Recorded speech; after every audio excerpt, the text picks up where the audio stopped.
Hey skiers, I'm Jeff from skiessentials.com. And I'm Bob. How's it going? Bob and I are here to do another 2025 ski comparison.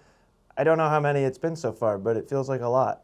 Half a dozen, at least? At least, yeah. Anyways, so this time we're continuing our recent trend of shifting narrower. This is essentially our wide frontside comparison. We'll have two true frontside comparisons, this one being the wider, and then the next one will go real narrow into like 70. Or as narrow as we have. 68. Yeah. 66. There might be a 66, like the X9S. The X9S or something like that. Yeah, something like that. So the range up here is 76 to 82. And we thought for this one we would keep it relatively simple in the organization, and we're basically just narrowest to widest. Yeah. Before we started filming, I asked Bob if he thought that loosely correlated with on trail to off trail, and I said no. Yeah, which is fine. Yeah. You know, I do think in this category, when you get to the extremities of the width ranges, whether you're narrow or wide, there's kind of fewer differences. Right. As opposed to when we're in that like middle section, especially like 100. Yeah. There's like 40 wildly different skis. Right.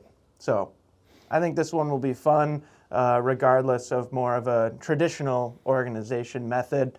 But we will talk about price, because we're going to see some pretty huge jumps. Yeah. $1,300, $1,200 difference. Yeah, I think so.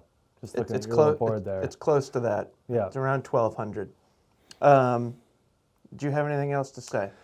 No, just kind of in the introduction of the write-up, I had noted that we've talked about this a lot, like this is a great range of skis for people that play the percentages. Yeah. So like odds are most people spend most of their time on groomed trails, and 76 to 82 is like a great place to be for those skiers that are really 90% and over on trails, 95% and over on trail. Yeah. So like as you get wider, it's going to make kind of cut up groomers and variable conditions kind of stand out. But for most people, this is a really, really good place to be. It is a really good place to be. That's a nice segue for me into like the first ski. And I personally have always thought that this range of skis is a really, really good place to be for people looking for like high-level carving performance. Yeah. And not to take anything away from narrower skis, but I feel like a lot of people, like human nature, like we talk about with like consumer tendency is, you know, you want a carving ski, and then you're just drawn like straight into like super narrow skis. Yeah. And I personally feel like for a lot of these skis up here, you're not sacrificing much compared to a real narrow ski, and you're gaining a lot. So like for an actual tool, like as a ski, like these aren't race skis. Right. You know, you're not just taking them out on days that are bulletproof, those days where the narrower skis would provide more of a benefit. You know, these you're going to be skiing on groomers with a bunch of different snow conditions. Right. And at like slightly wider, higher edge angles without catching. There's just like a lot of arguments to be made about this range of skis, and I'll bring up some personal anecdotes as I go through, because there's a lot of skis up here that I really, really, really like. Yeah, there's a lot of fun to be had, and especially for like neither you nor I have like competitive race backgrounds. Correct. Like this seems to be where we fall in. Like I consider these as narrow as I would feel comfortable on. Like you were saying, a lot of people kind of... I raced in middle school. Okay, sorry. You know, I just think like you said, a lot of people gravitate towards a 66, a 68. Yeah. And it's like, well, maybe don't have quite the skill set to... I mean, that's a narrow ski. It's a fine balance point. Yeah, and there's serious terrain and conditions limitations when you get that narrow. Yeah. So, yeah. Middle school, and then does like the last 5 years of ski bum race? I don't count. I don't count that as race training. I am undefeated. I'm going to throw Megan under the bus here. I am undefeated racing my former D1 ski racer wife. Nice. Good for you. It's got to count for something Yeah. else. Probably have 40 pounds on her. That's not important. Anyways, we'll start with this Volkl Peregrine 76.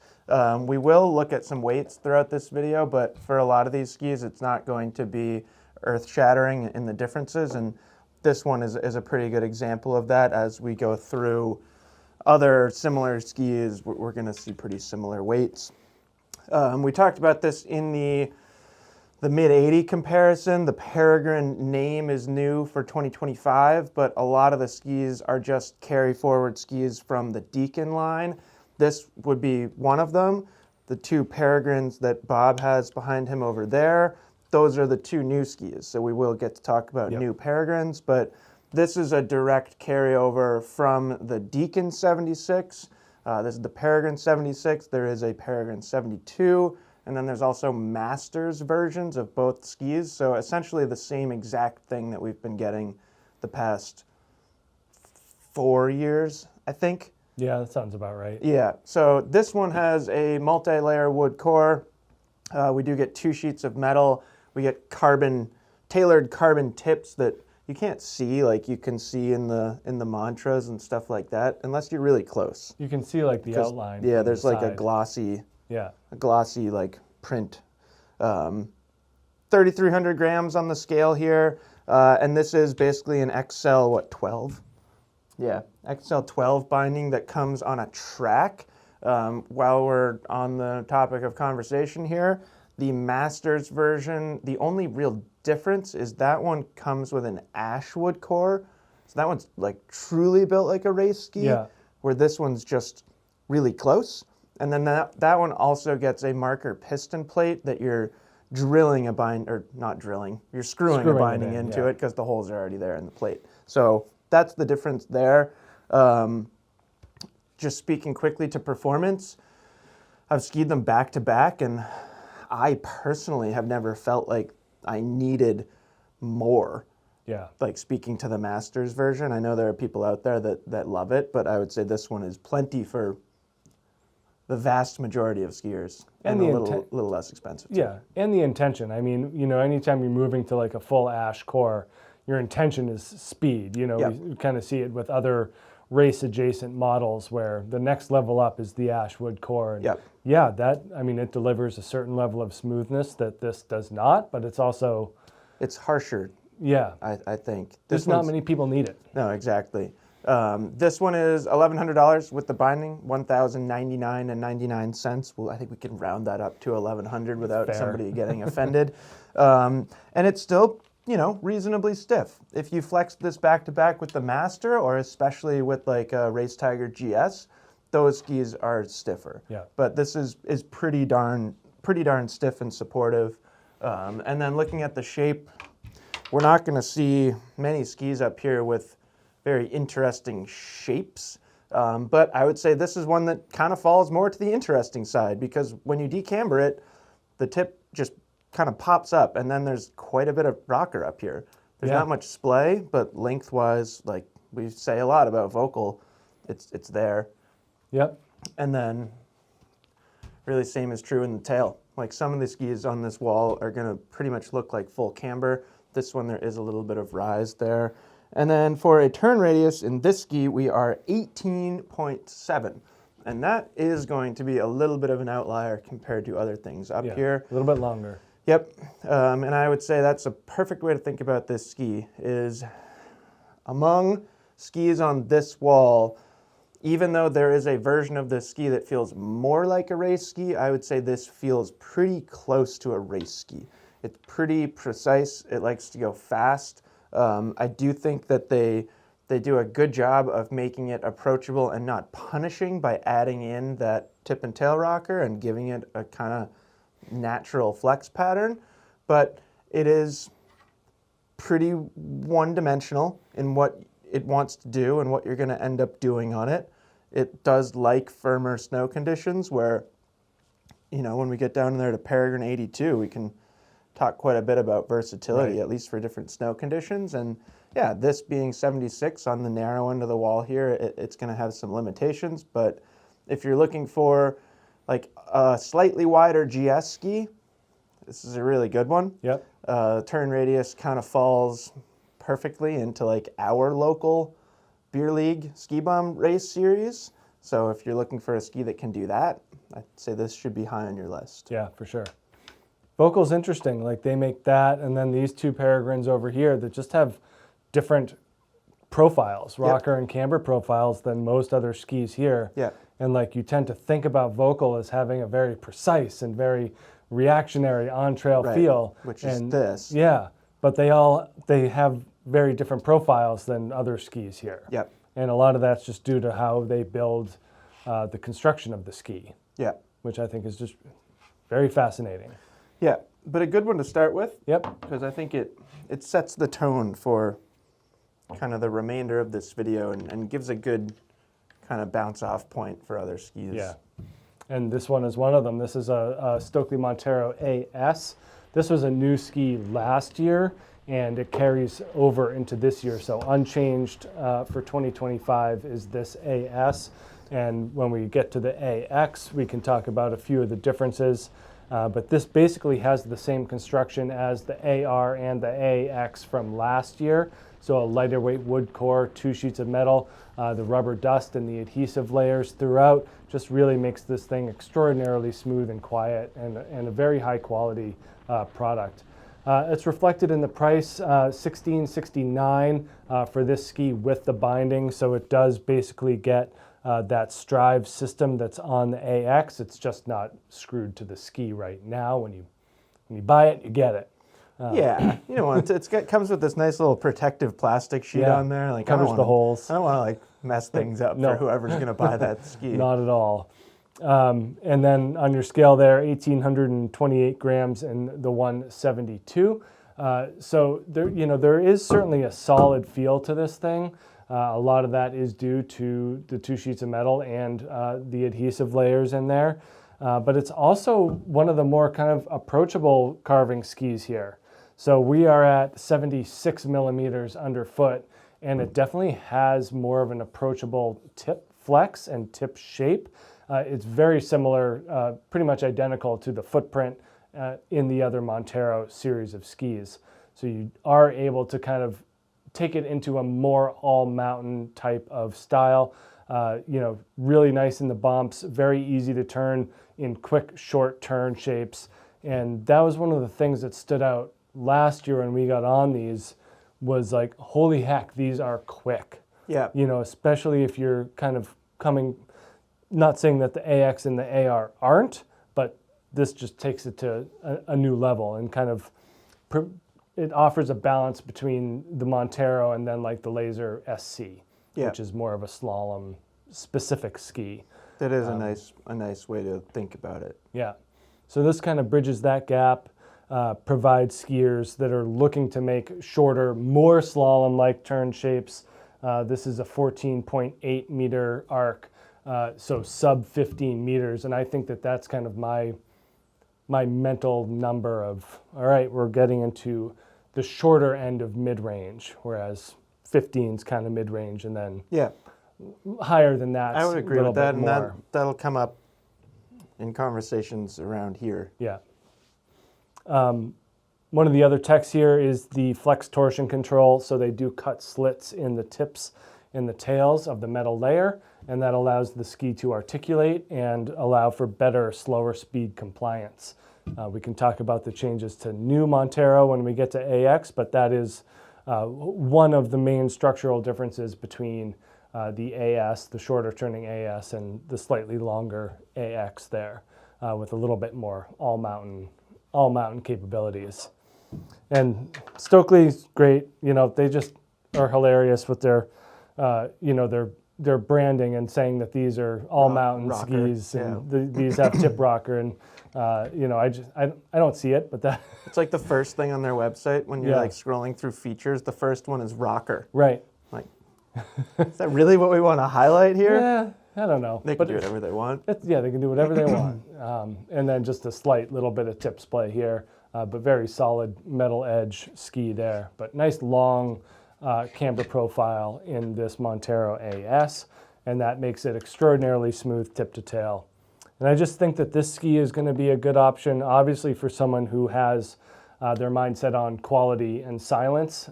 You know, it doesn't do more things than some other skis in this 76 millimeter range from a performance standpoint. Yeah. It does it from a silence standpoint and a quiet standpoint. Is the Thunderbird next? Yeah. Yeah, the Thunderbird, I would argue, has a higher performance ceiling. But, yeah, maybe. Yeah. But it doesn't. But it's a little bit harsher of a ride. So you're just kind of, you know, feeling different things with the ski that allows it to have a different character. Yeah, it is interesting. I kind of feel like this ski like falls in like sort of like no man's land. Do you know what I mean? For Stockli or for anything? Anything. Yeah. Not that it's a bad ski. I mean, like it's the opposite of that. It's a great ski, but it's hard. I think like people probably don't land on this very often. I mean, I don't know. Yeah. No, we do get a lot of. There's a lot of YouTube comments about that because someone's looking for a mid-70s and they're not married to a race-inspired ski. Yeah. So I think that's kind of where it's gonna find its home. Yeah. Is on the feet of a skier that doesn't want a race ski, but they still want something pretty narrow. Yeah. I suppose in my mind, that's not that many people. I don't know. No, I mean, you're right. It's not like they're going to move a million of those things. Right, like this. Yeah. This is going to have a broader appeal. Yeah, for sure. Yeah, just gain more popularity. But I've always really enjoyed this. I almost wish they went shorter with the turn radius. More slalomy? Do you know what I mean? Yeah. Yeah. Just gave me a 12. Right. I mean, it's progressive, though. What's this one here? 14. Am I wrong? Yeah, you're wrong. Okay. So, yeah, similar turn shapes. I just think it'd be interesting. Yeah. But cool ski. Yeah. I just love how quiet they are. They are incredibly quiet. I've skied it in like soft snow too, and it was fun. You don't feel anything. You know what? It's amazing. It's really good at like not going fast. Yeah. I don't know exactly why. Like AX always feels like it wants to go faster. That's the progression of Montero, and then AR is. Yeah, when I ski AS, I'm like, oh, sure, yeah. I should go a little slower. Next ski is a great one. This is the Blizzard Thunderbird R15. Since day one on this thing, I've been a big fan. I think it hits like a really nice spot for performance. It's not too far off from that Peregrine 76 that we started with, but the big thing here is we're in more of a Montero AS turn radius. 15 in its name, that is indicating its turn radius, so it is a 15-meter turn radius. And it's a really, really good ski. Yeah. I think this is one that could satisfy a lot of people looking for a high-end carving ski. And I think it's like impressively easy to ski while also achieving a pretty high performance ceiling like you were talking about. Yeah. So pretty cool. It is True Blend pieced wood core in here. So I think at this point, most people are pretty familiar with Blizzard's True Blend wood cores. They're very cool. The engineering behind them is awesome. And it really does give them like precise control of the flex pattern and different portions of the ski and even different lengths of the same ski. So it truly is like quite an accomplishment. We mentioned it in a video recently how like shorter skis sometimes can be stiffer. Yeah. And that's one of the things that True Blend like accounts for, is they are able to put specifically less dense materials in the shorter lengths and give them the correct flex pattern. Right. So that all the Thunderbirds feel they all feel the same. The way that they should. Yeah. So kudos to Blizzard. And then we get 2 sheets of metal in this ski, pretty similar to what we saw in Peregrine to start. And then kind of the cool extra additive in this ski is the active carbon armor that's right underfoot. You should be able to see it on camera. And I've always thought it was really, really interesting how it's designed to move, like as the ski flexes. Yeah. So it's not just giving the ski a big dead spot right here. If anything, it's doing the opposite of that because it's still allowing the ski to flex, but it gives you like a ton of energy and snap. Yeah. Like right here. Like it's pushing down, but it floats. But it so floats when it moves and it moves. Up, then it pushes back It lets down. the ski flex the way it would naturally. So it's it's sort of like the opposite of, not to say that this binding system creates a dead spot, but typically, traditionally, with a normal plate underfoot, right, that can happen. So kind of cool that they're countering that. 3,450 grams on the scale here. Very, very similar binding system to what we saw over here on Peregrine. Basically the opposite, or the exact same thing. They look a little different. I like the arm motion of the worm screw of the Peregrine versus the fair enough. The little clip and tabs. slide here. Yep. But that's a personal preference. Sure. Functionality, pretty much the same. Yeah. Plus, this just gets that active carbon armor. And this thing is just so much fun to ski. I do think, yeah, you can feel it. You know, I was going to say, I do think it feels a little stiffer than the Peregrine. Definitely stiffer than the Montero AS. But it's like, they really hit a nice balance here of having a stiff, aggressive, powerful ski, but with the 15-meter turn radius, it always feels easy to control to me. And then this is one of those skis, like I talked about at the beginning. We're going to look at some skis here that are basically just full camber. And I'm pretty sure Blizzard says there's like 2 millimeters of rocker in this ski, if I remember correctly. Sure. Yeah. But it's basically just full camber. And then, you know, same is true in the tail. If you really look closely, maybe you can discern a little bit of rocker back there, but it's mostly a flat, squared off tail. But like I've been saying, the key here is that 15-meter turn radius. This one at the 182, this one's 17. Yeah, and what is it, the 176 is the reference length? I think so. I definitely like skiing the shorter length than this one, but even in this longer length, the way that it comes across the fall line is much more intuitive and more natural than I would feel on a Peregrine 76. Yeah. I just think they did a really good job with this thing. It's not cheap. It's $1,200, and I think, like, I don't know, I'm interested in your input here.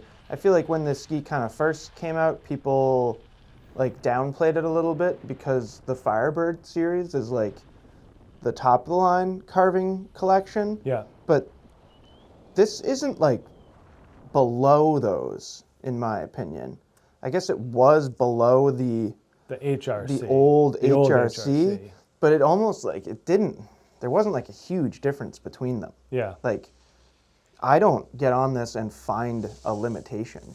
So, no. It's just interesting. Yeah, and it's one of those skis that is very intuitive and feels very natural. Yeah. Like, especially around here. Yeah. Where you're like, oh, this ski makes total sense. Yeah. Like, for a lot of people to be on a Thunderbird R15. Yeah. Most of the time.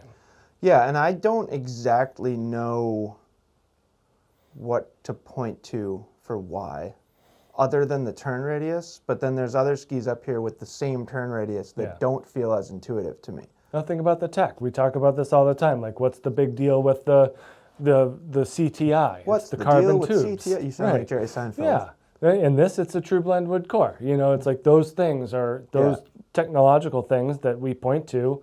Like, they do matter. They do make the skis feel a certain way. Yeah, like on paper, this ski is pretty similar, the Supershape Rally, but I've always felt that this ski feels a little bit more intuitive, a little easier. Yeah. I'd say, like, if you want to point out where the benefit on the other end would be, I think, like, this might be a little stronger when we get to Rally, but we can talk about that when we get to Rally. Sure. But yeah, I mean, this thing, for how stiff it like hand flexes, I feel like when you ski it, it feels easy to manipulate. Yeah. And like, it's like bending and like, I don't know. Well, I mean, not to jump ahead to the Rally, but that's my biggest noticeable difference. Is the bending. That thing turns better for me than the Rally.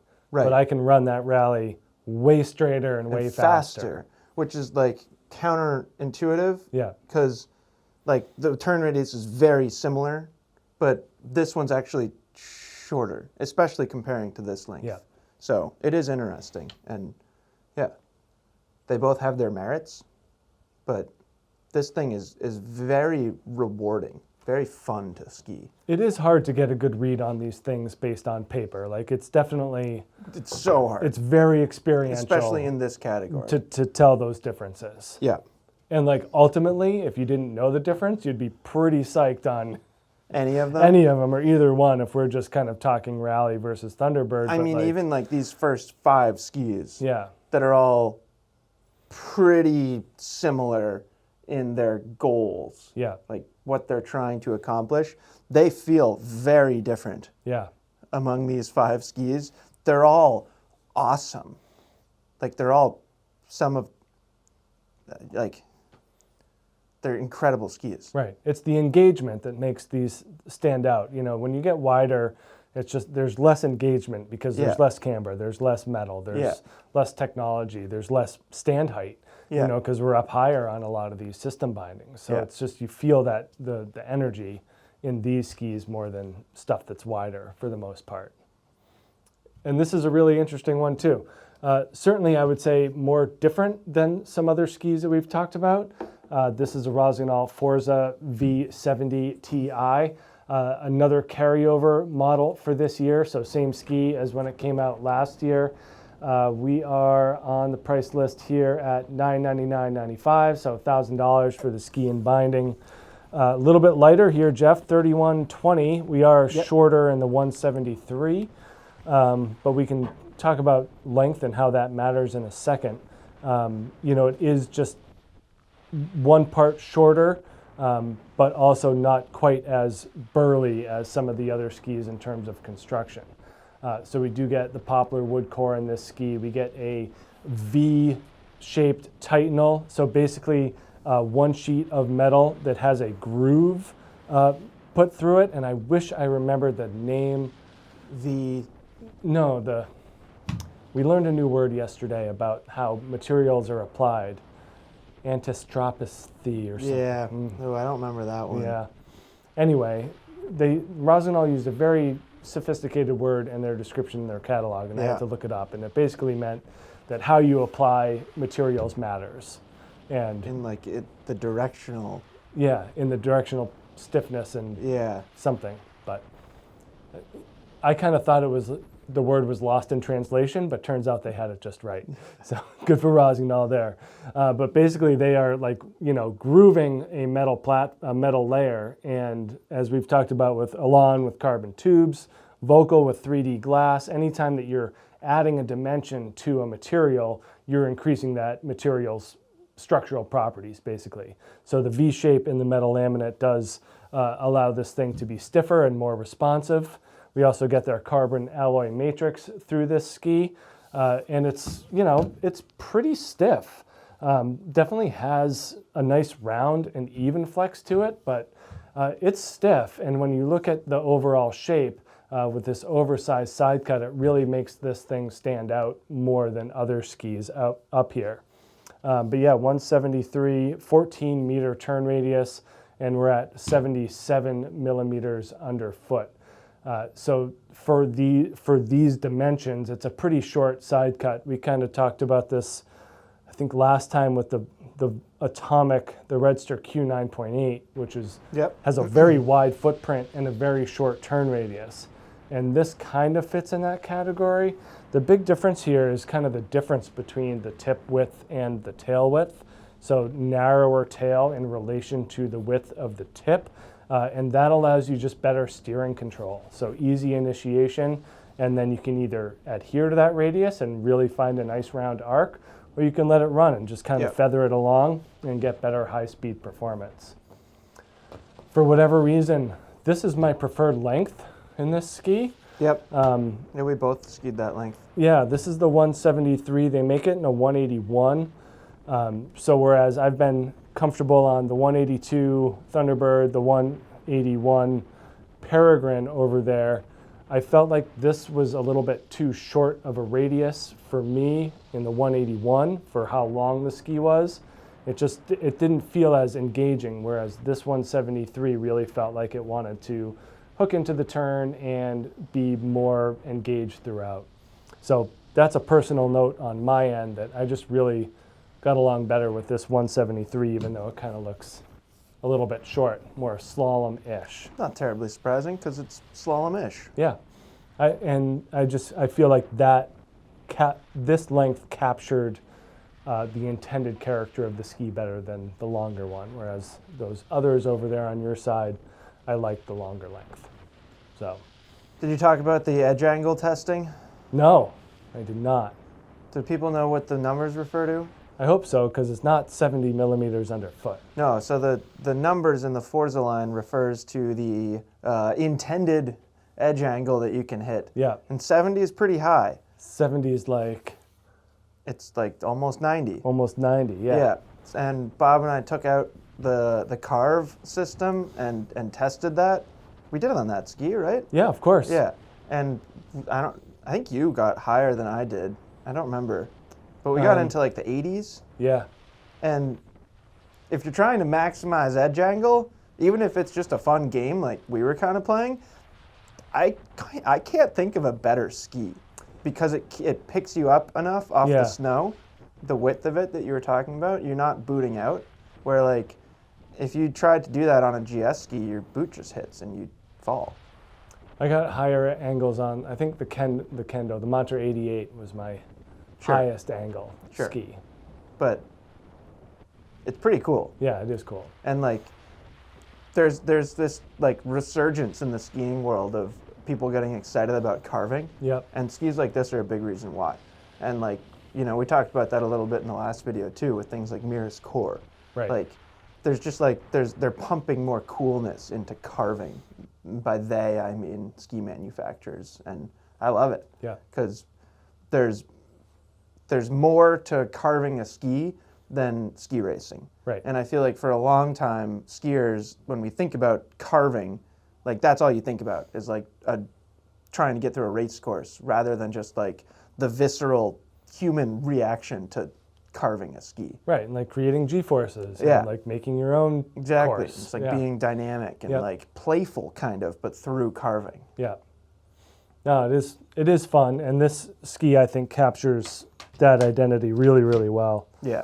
A lot of camber underfoot. You know, when you decamber, you do see a slight bit of tip rocker pop out. I think that makes sense for a tip this wide, and with like this dramatic lack of taper, I mean, it is very much just flared out to the very end. Yep. So having just a slight bit of rocker does help. I also found this to be surprisingly versatile. I don't know if you had the same experience, but I think like the first couple of days we got out on these, it was not a groomer. It was like softer. It was like soft snow, and I was actually really impressed at how well these handle kind of adverse conditions. Partly because of the width of the shovel, and then partly because it is just a lighter and more mobile ski. So I think that there's a lot to be said for versatility in terms of snow conditions starting to open up with the Forza 70 here. Yeah, I couldn't agree more. And that's part of the reason why I really like this category. Like I was saying at the beginning, is you don't have to like worry whether the ski is not going to feel appropriate. Right. Next ski up here is this Head Supershape E Rally. Excited to talk about this one. We already talked about it a little bit when we were on the Thunderbird. There's like Thunderbird and Rally. For me, this past season, I skied them both quite a bit. I also skied them on like the exact same terrain. So I wonder if it'll come through on camera, but at least for me, skiing it in the same terrain and even like watching the footage back, it does remind me of how I ski them differently. And I do think it's really interesting. Dense wood core in this ski, this is one that to me feels a lot like a race ski in how they build it. Like kind of going back to Peregrine 76, I would say E-Rally is the next one that really feels like race ski construction. So dense wood core, 2 sheets of metal. Remind me what the carbon underfoot's called now? Cross hatch. Cross force. Cross it could be force. called cross hatch carbon. So basically just like exactly like I was saying, some cross-hatching carbon underfoot, and you can actually see it. It's really, really pretty cool. That's basically just intended to make power transfer about as immediate and as efficient as it could be. And then we get that energy management circuit thing that Head likes to put in their skis, and I trust them that it works. Yeah. I am squarely rooted in the mindset that they wouldn't just do it if it didn't work. Right. They're not going to purposefully do something that costs more money for no reason. Yeah, and I don't care if it works the way they say it works or not. I care that the ski is good. Smooth. Yeah, exactly. And it does that. Yeah. So sure. Beyond that, I just put my trust in the manufacturer. Totally. 3,400 grams on the scale here. This is the, 177? Yeah, 177 centimeter length. So not crazy. This one comes with a Protector 13 binding. I do believe you can get this with a head like PR12 for a little bit less money. This one with this binding is $1,149, which I actually think is very reasonable. You know, considering Thunderbird over here is $1,200. This is $50 less. It's just as much ski, if not arguably a little bit more in some situations. And pretty darn stiff. Again, you know, I think when you have that recipe, all those ingredients in the construction, you expect a pretty stiff flex pattern. And then this is another one with just, again, a pretty straightforward shape. I don't even remember if Head says the ski has rocker or not, but to me it doesn't. If somebody disagrees, then that's completely fine. I think people understand what I'm saying. There is a lot of camber height in this ski, which I think is interesting. And then same thing in the tail. There's like really no tail rocker back here. Not quite completely squared off. A little bit of like, not taper, but roundness to the finish there. And this one at 177 has a, can barely read it, 15.3 meter turn radius. So it is slightly shorter than what we just saw on that Thunderbird, but like we were saying, it kind of doesn't ski that way.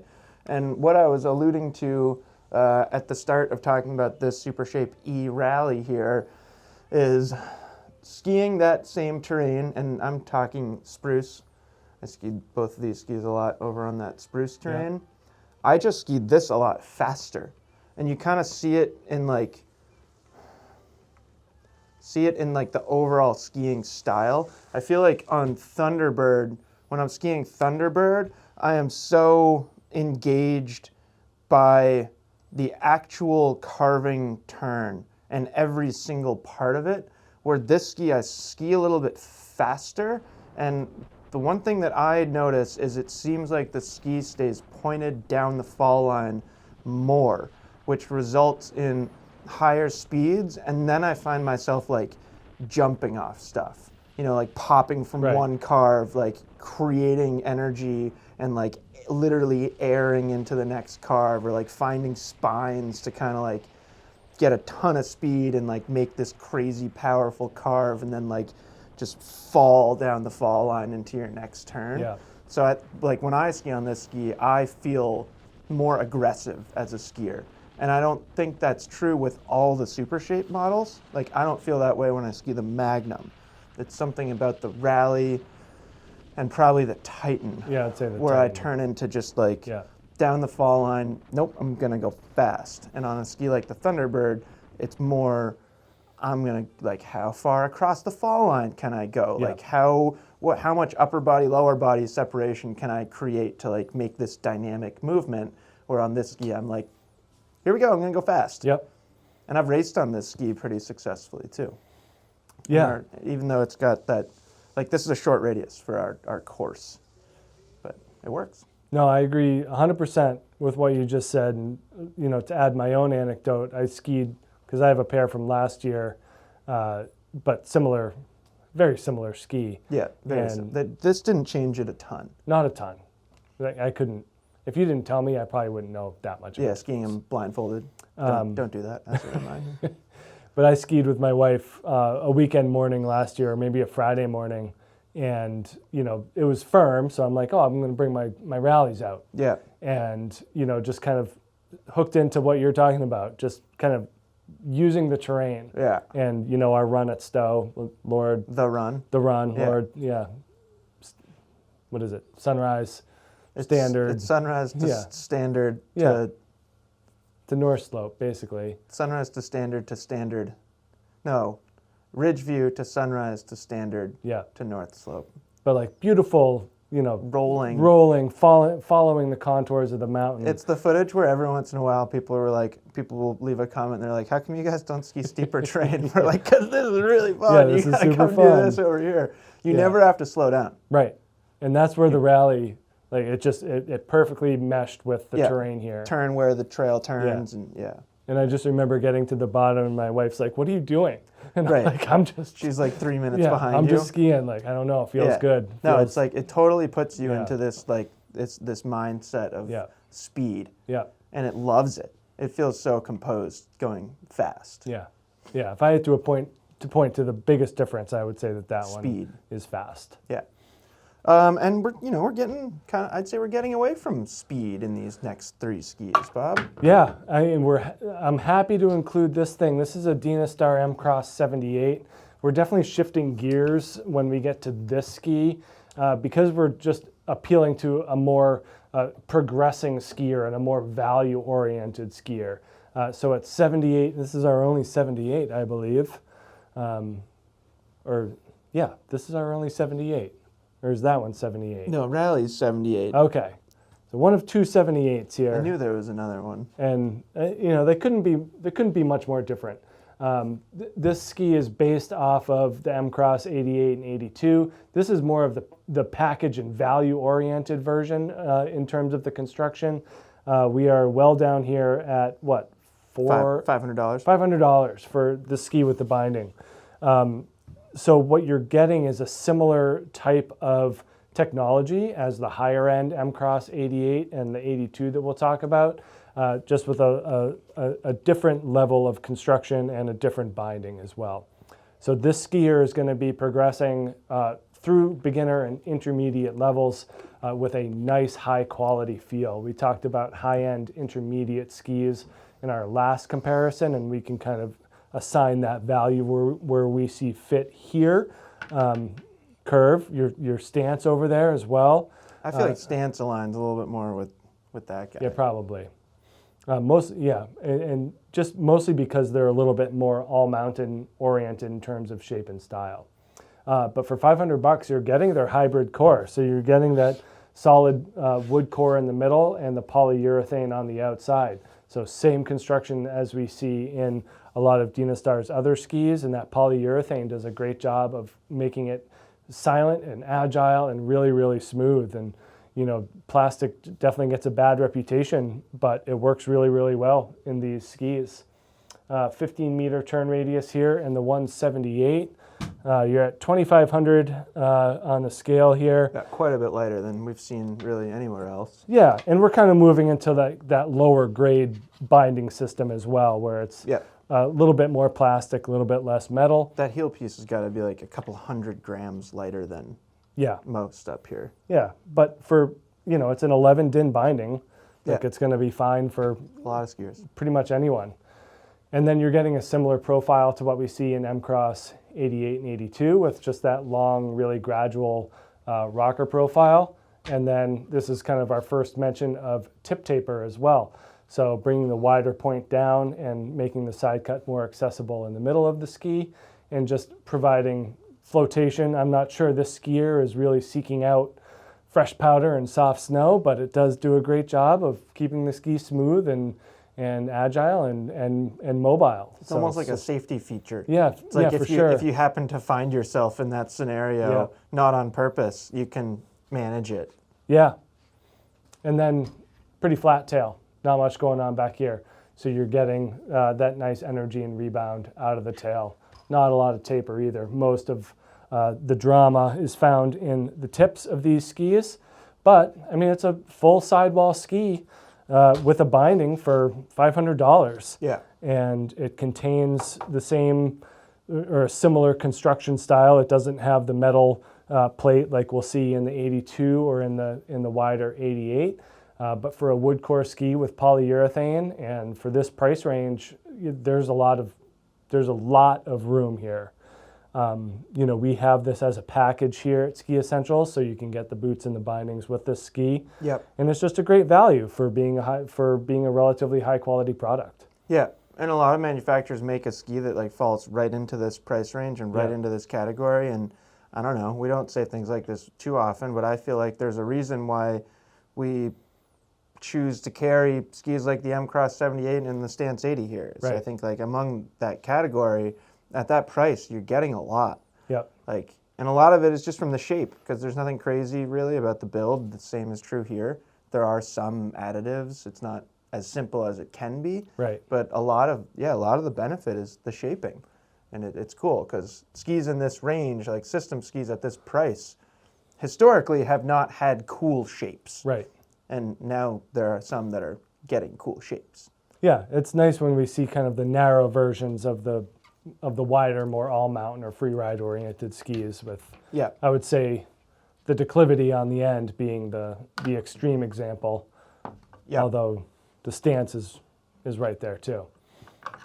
So next ski up here is the Fischer The Curv 86 or 80 GT. It's going to take me a long time to like not say RC1 86 GT or RC1 82 GT. Stuff like that. We talked about the 85 in the mid-80 comparison. This one to me feels a little different.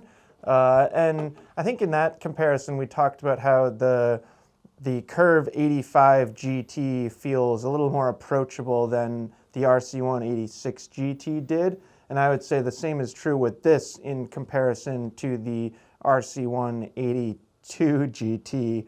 And I actually think this is a really good kind of like stepping stone ski from something like M-Cross or Stance into something like Thunderbird R15, into rally, into skis like this. Like if you started here in M-Cross or Stance 80, and then like your next ski, you went and bought a Thunderbird R15, I can pretty much guarantee you're not going to like it. That's a big jump. Yeah, but if you put a ski like this in between, you start to learn what you can do with a stiffer, more powerful, just stronger ski overall without feeling completely out of place. I do think this thing is pretty approachable. It's a poplar and beechwood core. And then we get a 0.5 millimeter layer of Titanal in this ski, which is pretty thin. And Fischer really calls that out, that they're trying to achieve a relatively lightweight feel in this ski while still including metal. So that's thinner metal than we see in the 85 GT. And that's something that Fischer has, not that other manufacturers don't do this with different thickness metal. In fact, like tons do. Fischer talks about it more often than I see in other brands, which I think is kind of cool. And it is lighter. It's under 3,000 grams with the binding. It's just over 2,900 grams, which is, you know, considerably lighter than we saw over here and most of the skis behind me. And then really the same is true with the flex pattern. It's not a soft ski, but there's more of a rounder, natural flex to this ski than Rally, Thunderbird, really even Forza, I would say. And then you see some kind of slight things in the shape that make it a little bit more forgiving. There's really not tip rocker up here. Again, maybe a little bit, or whatever Fischer wants to call it. But the tip starts to be a little bit rounder. It's not as extended side cut as we were seeing in these more aggressive skis over here. And then in the tail, again, not really any rocker, little bit of curve that I think is nice to have. And then this one's a 14.5 meter turn radius, which is not dissimilar to what we've seen in other skis so far. But it's the combination of the lighter feel, a slightly softer flex, a pretty short turn radius, and then like a little bit of versatility and forgiveness built into the tip shape that gives this ski a very approachable feel. Like I think it's a great ski for that like upper level intermediate, like you were saying. And I think like you've got some skis over there on your side that fall into a similar price range and I think accomplish similar things. This one's $799.95 ski and binding, and I think that's like, I think it's a lot of ski for the price. That's a great value. Yeah, I actually didn't know how much it was when I was putting the price list thing together, and if you had asked me, I would have said 900 plus. Yeah. So I think it's like, yeah, it's pretty cool that you can get this level of performance, and it's still got a high performance ceiling.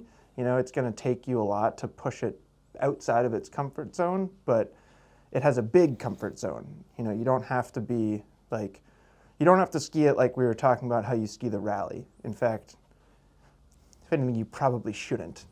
Yeah, no, I think the eagerness of that ski to turn is one of its biggest standouts, where it's great.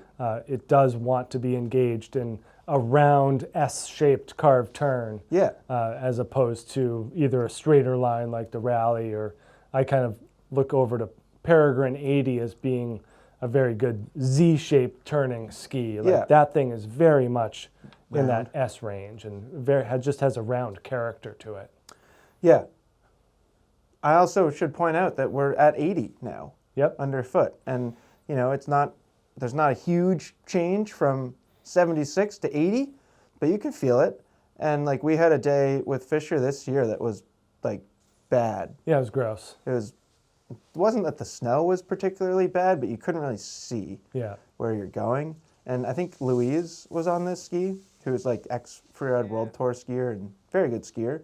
And like, I was impressed with this ski's ability to like handle what we were skiing and how little you could ski or see. Where like some of these narrower skis would have been a little bit more harsh, a little bit more punishing. It comes in pink too, doesn't it? Yeah, it's right over there. Right over there. Should have got that. Do you want to go get it? Yeah. I'll go get it. I think it's a really fun little duality, because it's the same ski, just a different graphic. Because I remember seeing Louise, it just matched her outfit really well. Yeah. Do you want this one? Right. Kinda. Because you can have this one. Anyways, I'll put it over here. If you need it back for any reason, it's over there. Are you ready? I'm ready. Yeah, Salomon Stance 80. We had the 84 in the mid-80s comparison, and it's hard to think of a better ski that kind of exemplifies all of the things that come along with a mid-80s ski than a Stance 84 here from Salomon. Stance 80.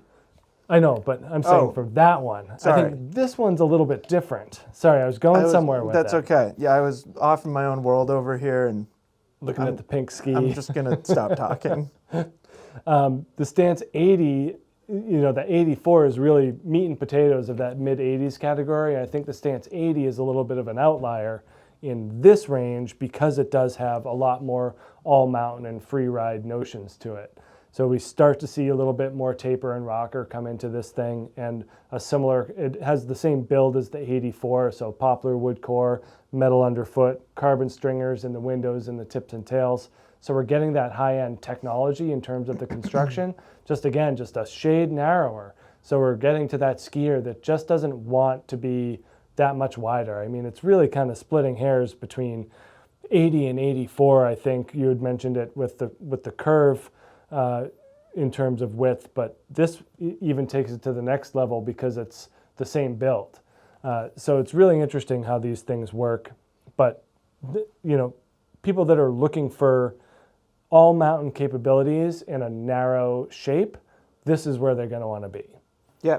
2,939 grams. Yeah, similar conversation to M-Cross. I said I would stop 78. talking, and then I almost started talking. And then You can talk again. This is collaborative effort here. So yeah, under 3,000 grams here, and we are at $549.95 for the ski and the binding. But yeah, we see the same footprint that we see in the 84, with that early taper in the shovel, bringing the widest part down to here. And that's where the rocker starts too. So probably the most rocker that we'll see here. You know, I think the M-Cross is maybe a little bit more longer or more dramatic, but certainly similar in terms of style and application. And then long but low tail rocker in the back. So it makes it really easy to release turns and with good energy out of the tail as well, because you get that carbon back there. So I think just pairing the kind of the upscale build of Stance with this narrow shape will really be appealing to a lot of skiers. Again, we're looking at people that are buying their first set of skis, that are looking to progress. They want something that's going to last them a couple years in terms of progression, you know, not just durability, but like, I want to improve, but I don't want to over ski or be overpowered. Yep. And I think that's where Stance 80 really finds a good home here. In the mid 80 comparison, not to cut you off, but somebody left a comment that you probably saw because you see most of them. They were asking if we would recommend any of those skiers for beginners. Yep. And beginner can be a vague term, but I would feel perfectly fine with a beginner skier skiing an M-Cross 78 or a Stance 80. Yeah. I think the ease of use is there for sure. There. Yeah. And I was looking at this earlier. I don't know if I'm going to be able to get a turn radius off of this because of the way that it's printed. Oh boy, you really got to get it. It's probably just 15 meters. You want me to try? Yeah, if you can. It's like black print on blue graphics. 15. Okay, yeah. Of course, it's right in the middle, easy to find. I got younger eyes, slightly. But yeah, super easy to turn. You know, you are going to miss out on a high-end performance ceiling as you would with some of these other 80s out here. But that's not what this thing is all about. It's about progression and fun and versatility and basically not having to think about what you're skiing on. So Yep. Super intuitive, really natural feeling ski. Every single thing I said about the M-Cross 78 and how it being really cool for that category and having like some progressive shaping, same exact thing is true about the Stance 80. Yeah. I think it's cool. Yeah, and the great value. I think that it's just a slight step up in terms of construction build with the metal, with the carbon over that 78. So you are getting a slightly more upscale product. Sure. I think like if you're trying to justify it, easily justified that $50 in the materials. Not to say that it necessarily is going to be better for you, but if you're trying to justify the extra price, it's really easy to pinpoint where it's coming from. And next ski up here is the new Montero AX. Ooh, excuse me. This one has a lightweight wood core, 2 sheets of metal. Bob, you were talking about the flex torsion control back here in laser or Montero AS. Oof, I really almost blew it there. Going back in time. And then remind me what they call this new tip and tail flex. Yeah, that's it. Which seems really vague, but they basically have like 2 slits in the shovel now, or like 2 sections removed. And the thing that Stockli is not vague about, they're very specific about, is they are trying to make the tips and tails kind of even more supple. I think actually the word that they use is supple. Yeah. You used your mountain goat analogy earlier and how it's like articulating to match the snow surface to actually improve kind of grip and feedback. And that's exactly what's happening here in the AX. The AR and the AX get the same changes for 2025. So it would be really easy to look at this and think that ski is going to have worse edge grip than the previous version of the Montero AX. I own that ski, and I skied this at least on 2 different days this season, maybe 3. And I feel perfectly confident saying that it does not have worse edge grip because for me, and this was true on the previous ski too, I feel like you get most of your edge grip from like tip back, not what's happening up here. Right. It's like the mid section of the ski and through the tail, you get so much grip where this is left on purpose to be a little bit more versatile or a little bit easier to manipulate into different turns or use in different snow and any combination of those 2 things that you want to think about. So anyways, this is a shorter length here. This is the 168, so that's altering our weight a little bit, but just over 3,000 grams. We do have that light wood core in here. I forgot to mention that it has rubber dust, but at this point everybody should know my affinity. That's a given. My affinity for rubber dust. And I love just like the flex pattern and feel of these skis. It is kind of like one of those skis that has a little bit softer shovel, like we were just talking about. It's supple, but then the rest of the flex through the ski is awesome. And it's one of my favorite skis, period. Yeah. It is 1,669 grams. So dollars? Grams, yeah. Dollars. $1,669. So it's like, it's pretty darn expensive. So it better be really good. Yeah. So it's not like surprising to me that it's one of my favorite skis. The thing that's fun for me is like, how I'm 38 years old. Even 28-year-old Jeff would be like, what are you doing on that thing? Right. And I would be like, no, seriously, you got to come try this thing. It's incredible. It didn't exist then, so I wouldn't have been on it. But it's just so much fun to ski. I talked about this at the beginning of the video, just how skis in this category can achieve such like kind of visceral emotions or inspire those emotions and that like just overwhelming fun factor. And this to me is like the perfect example. Is it's so much fun to ski. It's so smooth. You can do a bunch of different stuff on it. You can just ski it casually as an all mountain ski, and then like I raced on it more than I raced on anything else this past year, and it did great. Yeah.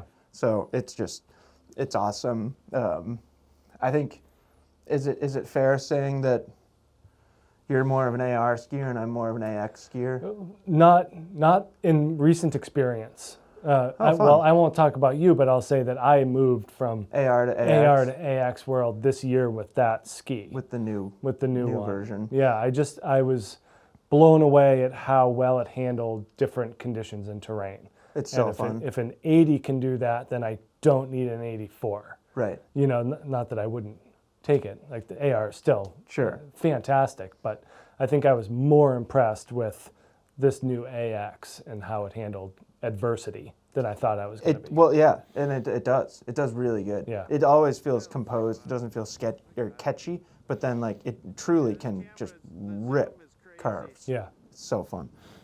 This is a 14.5 meter turn radius in this 168, so that's where you were a little off on your Montero AS assessment. So it's not like a long radius by any means, and I think that helps. I don't ski this length. I ski the next length. There might be two more until the one that I don't think you're on a 178, are you? Yeah. Okay. Pretty sure.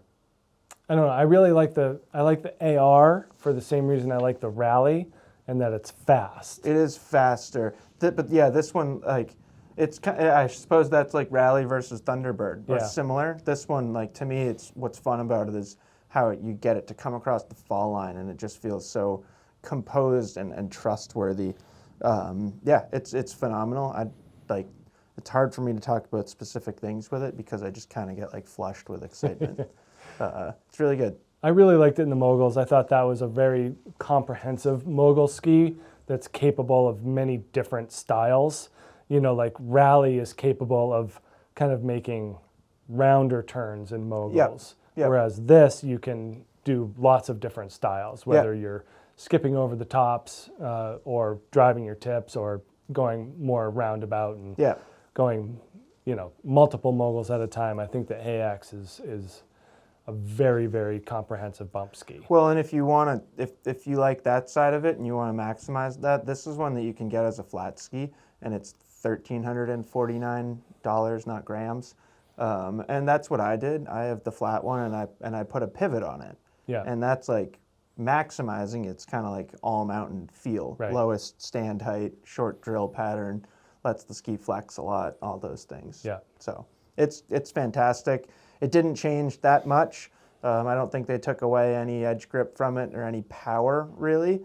Because like I said, I never felt like that power was coming from the shovel anyways. So I do think that they just made it a little bit better objectively across the board, except for the graphic. Sorry. Just a little, I don't know. I don't dislike it. It's not that it is feminine to me, or if it is, then I don't have a problem with that. I just like, I don't know. I think the new AR graphic is pretty sharp. I agree. Yeah. I don't know. I don't like saying Like somebody made a really, people sat in a room and decided that it should look like this, and I hate to say that those people made a bad decision, but why not just make it black with this teal, and then the AR is black with the blue? I don't know. That I can't. I wasn't in that room. I can't answer that for you. Yeah, we don't get invited to. No. Sometimes we get invited to those conversations. Yeah, but it doesn't seem like they listen. Not with Stockli. No, they don't. No, sometimes they listen. Yeah. Next up here, new Steadfast here from Nordica. This is the Steadfast 80 DC. So up until this point, I guess last year only, Steadfast had 85 with the double core and metal. They also had the Steadfast 80 CA, which was basically a Navigator. Correct. CA. Now they're taking that Steadfast 80 and putting in the double core, although it does not have metal, contrary to what our website and ski tests say. So we do have to go back and correct some information, but we learn as we go, as everyone does. Did that information come from you? Yeah. Solely responsible for misinformation. I apologize. But it still has double core plus pulse core. So 2 horizontal wood laminates going on in this core here, and there's an elastomer in the middle of those to absorb energy and filter out vibrations. But other than that, pretty much the same overall footprint and style as that Steadfast 85 that I'm very fond of. So I was excited to see this. I was actually more excited that it was going to have metal in it, but my excitement waned as I found out that I think it's still pretty darn good. I still think it's good. I think that they're improving over that CA version where they're just giving it more sophistication. And again, we're getting into the range of a very high-end intermediate ski in terms of quality. That's kind of the one that I was thinking of when we were at GT80 over here. It feels like they're in a similar world. Yeah. This one, 3,011 grams, so I think similar to what you had on your Curv 80 over there as well. And yeah, I think it's like the Steadfast 85. This thing makes extraordinarily round turns, and similar to what you talked about with your Curv, it just feels like it wants to make just that S-shaped and like with a little hook on the end. Like it wants to go back uphill and then come back around. And it's really playful and easy to engage in those turns. So 15.8 meters here in the 179 and, you know, a responsive yet approachable flex pattern. But everything about this thing is, you know, pretty round in nature. We looked at that with the Steadfast 85 where you're just getting a nice round tip shape. Slight tip rocker. And when we talk about rocker in these skis, we're talking about initiation, ease of initiation, as opposed to like flotation or soft snow style of rocker. And then just a tiny bit in the tail, like almost like old Enforcer style tail shape and look here, which I think is pretty fun. It is, because you are adding just a little bit of that all mountain capabilities back here. But at 80 millimeters underfoot, it's really easy to turn, get up on edge, and I think that skiers are really going to enjoy kind of that new double core technology, which has certainly filtered into most of Nordica's frontside skis and really kind of has taken off as their signature construction style. Yeah. So we can have the same conversation as we had with True Blend, like what makes this so smooth and interesting? It's the double core, it's the horizontal laminates of wood. Well, and we'll see it again in Spitfire. Yep. And I don't know if I said price, but I will, $699.99. So $700, and you're getting a really nice set of skis and bindings for progressing intermediate and, you know, I would say emerging advanced skiers who are looking for an 80 millimeter underfoot ski that is easy to use and has kind of a high-end feel to it. Yeah, and if you're looking for something to point to for the price difference between Steadfast 80 and GT 80 over here, it's the metal in here. Yeah. And typically, if you put even a single sheet of Titanal in a ski, it's going to account for $150, sometimes $100, but pretty much never less than $100. Yeah. But not cheap stuff. Titanal. Don't they like compete with like the airline industry? We talked about this once last year. I don't know, but it's also an extra step in the manufacturing process for not just like materials cost, but you got to put this thing in too, and it's going to take a little longer. And I think the industry that like the ski industry competes with more than anything else is like airplane manufacturing. Yeah. Which is by the dollar numbers huge compared to the ski industry. So I think it can at times be like challenging to like source it. Yeah. Or like they'll be like, no, we can sell like millions of dollars over here to Boeing. Right. Yeah, no, it's a good point. Just interesting. Next ski up here, this is the Volkl Peregrine 80. So this is one of the new Peregrine skis for 2025. These skis are really cool. I've said this about Volkl skis a lot in the past, but like there's something about it when you have it in your hand, you can just feel the amount of engineering and details that went into its manufacturing. And just that's something that's always impressive to me about Volkl. This one, that said, is a little bit more simple than, I guess, the 82 that we'll look at in a few skis. This one's a multi-layer wood core, and then we get tailored carbon tips, and in this ski we get Titanal band. So it's basically just like a central strip of Titanal through the middle of the ski, and then we get glass frame. And that glass frame is basically exactly the same as what we had on the Deacon 80. And in a lot of ways, I think this, or was that steel? Well, it had steel, but it still had a glass frame with steel. Yeah, this is more like, I don't want to say tailored glass frame, but it's probably it's got more of the tailoring tailored. Shape. Yeah. So basically what I was getting to is this feels like just an enhanced, improved version of the Deacon 80 to me. Bob, I know you really enjoyed skiing this ski, and it's $1,000, $999 ski and binding, which I think is a very reasonable price for the performance that you're getting. It does come with like basically this kind of low ride integrated pseudo Griffin with a different heel piece, but it's a really nice binding system. So you're kind of getting a lot, and we've talked about it before, but I really like the way that those are integrated into the ski. Yeah. You're like, if you're picturing putting the ski up on a high edge angle, you're weighting the inside edge, and you're also like actively like pulling up on the outside edge because it's engaged into this track that's built into the ski. So pretty cool. 3,100 grams on our scale there. Pretty stiff flex, but not like jarringly stiff. You can definitely, this is one of those skis that can be manipulated, and you start to see that in the shape too. So you mentioned this at some point. Huge amount of tip rocker in this Peregrine 80. Very flat underfoot. The whole thing is pretty darn flat. And then same is true in the tailback here. Long rocker technically with like almost no splay. So pretty interesting. And then 3D radius, so 27 in the tip, 15 underfoot, and 23 in the tail. And you add up all those things, and it is arguably the most versatile ski that we've looked at so far, both in the different turns that you can make on a groomer and in the different places that you can take it. And I think it's a lot of fun.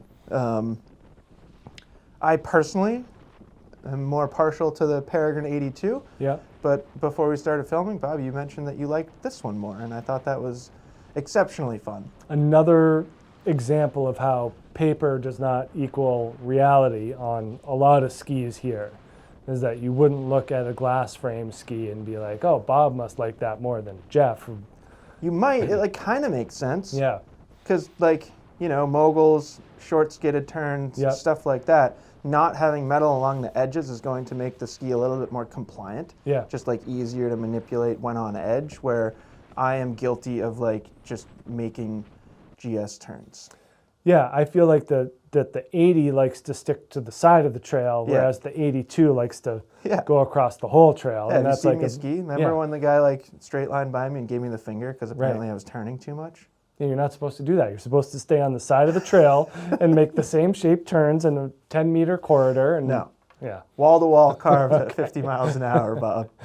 But I think that that's a really good kind of delineation between the two. It's just it's more skier preference than you know. We talk about, like, especially with the head cores, like weight makes a big difference, but that's not really the case with these. It's style. It's style and preference. Yeah. So I really kind of hook into that glass frame, the energy that the fiberglass gives. I really don't care as much about the damping and about the stability at speed in the Peregrine 80 because I feel like it excels in those shorter turns. So yeah, definitely one of my favorite mogul skis from this year, and definitely one of my favorite in terms of short swing turns. Yeah. So I've always thought, I've mentioned this about Deacon 80 in the past. I've always thought that would be a great ski instructor ski. Yep. And I think this is exactly the same. And I know that instructors are already buying this ski as well as the Peregrine 82 because they're so precise, because of the 3D radius. Like, you can get them to do so many different things, which as an instructor is a really beneficial tool. Yeah. And I did find a limitation in soft snow. The footage has been 80. out there where, you know, I'm trying to ski in the woods in some deep snow and just end up on my face. And not used to it. Yeah, I know.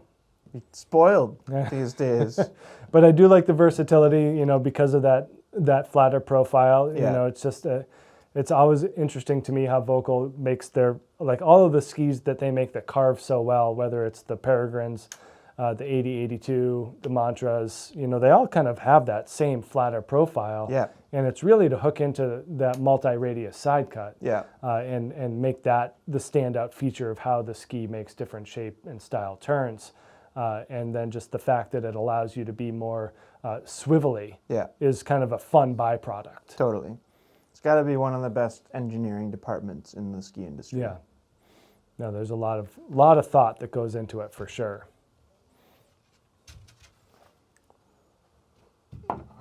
Next up, we have a Spitfire 80 from Nordica, another carryover model for this year, and one of, are there more than two? There's a 74 and the 80. Not really. Yeah, that's it, huh? Yeah, everything else is Doberman. Doberman. So Spitfire 80, the wider of the two. Sorry, yes. Correct. I got confused. That's okay. Yeah. Wider of the two, 74 being the narrower. They used to have three Spitfires, so Correct. 72, 76, and 80. Yeah. And then they joined the 72 and 76 into the 74, left this thing alone, which is actually really fun because once you get into the 80 millimeter range, it's starting to feel like you're getting a pretty wide platform underfoot for a carving ski. But the fact that they have this thing perform as smoothly, as stable as it does, and with the amount of energy it has, it's a really nice blend of all of those attributes. 3,300 grams on the scale here. We're back into like this weight world. Yeah. So like we talked about that before, like the different classes of skis. Yeah. Where this Spitfire 80 kind of fits in with the Peregrine, the Thunderbird, the Rally in terms of class, just with the now a wider footprint. And price too. Price too. What do we got here? $1,099.99. So $1,100 for this ski and binding. We do get the nice X12, XL12 or XComp 12 binding on there. And then we get their double core TI technology here. So 2 horizontal layers of wood, 1 sheet of metal through the middle, and pulse core. So really smooth and stable, and it doesn't make it feel like it's overly demanding. Like this is an accessible, wide carving ski with an extraordinarily high ceiling. I kind of felt like because of the shape, it really brings that energy to the next level. So we are dealing with more of that front side look, just in a wider bodied footprint. So that's kind of the big difference between this and like Steadfast 85, which feature basically the same construction. This just has much more of a race-inspired footprint to it. So really no taper, no rocker. This is as fully cambered as it gets. Long, I mean, it's wild how much different this is from the rocker profile of Peregrine 80 there. Just with a lot of camber underfoot and then very squared and race-inspired tail, you know, flat to the end, So you're getting a very long effective edge and a really smooth feel as a result. Well, I don't know if I'm going to read this one either, Jeff. 16 meters here. I was going to offer help again. No, I got it. It jumped out at me. So 16 meters, you know, on the slightly longer end of mid-range, and then a nice stiff flex. So really engaging, consistent from tip to tail. I found that this ski loves that 16 meter radius. And speed. And speed. I mean, if you it's can just combine those two things, yeah, you're going to have a good time. Yeah. Yeah. And just having that slightly wider platform underfoot for this race-inspired shape, I think is really fun. It does feel more one-dimensional to me than, like, you know, a Peregrine 80.